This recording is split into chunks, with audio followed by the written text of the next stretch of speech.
అందరికీ హాయ్ అండి. బోడ కాకరకాయ కూర ఎలా చేయాలని చూపిస్తాను. చిన్న చిన్న ముక్కలు కట్ చేసుకొని పక్కకు పెట్టుకొని వేరే కళాయిలో ఆయిల్ పోసుకొని కొంచెం జీలకర్ర, ఉల్లిపాయలు మామూలుగా వేగనివ్వాలి.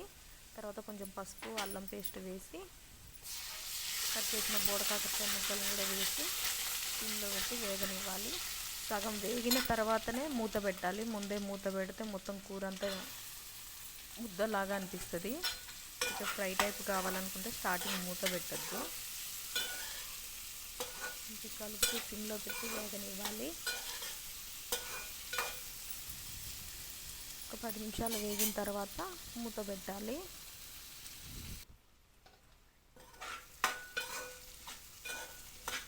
మధ్య మధ్యలో కలుపుతూ ఉండాలండి, అడగంటకుండా.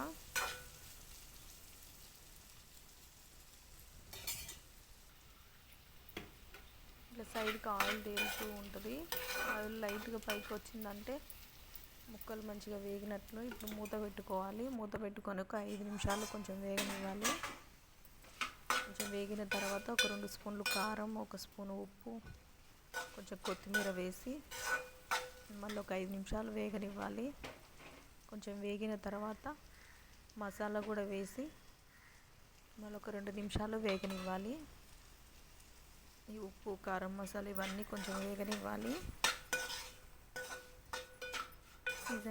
సీజనల్గా వచ్చే బోడ కాకరకాయ ఎంతో హెల్దీ అండి, ఎంతో టేస్టీ కూడా ఉంటుంది. మీకు నచ్చినట్లయితే లైక్ చేయండి, షేర్ చేయండి, సబ్స్క్రైబ్ చేయండి. బోడ కాకరకాయ కూడా మీకు నచ్చినట్లయితే మరిన్ని వెరైటీస్ కావాలంటే కామెంట్ చేయండి.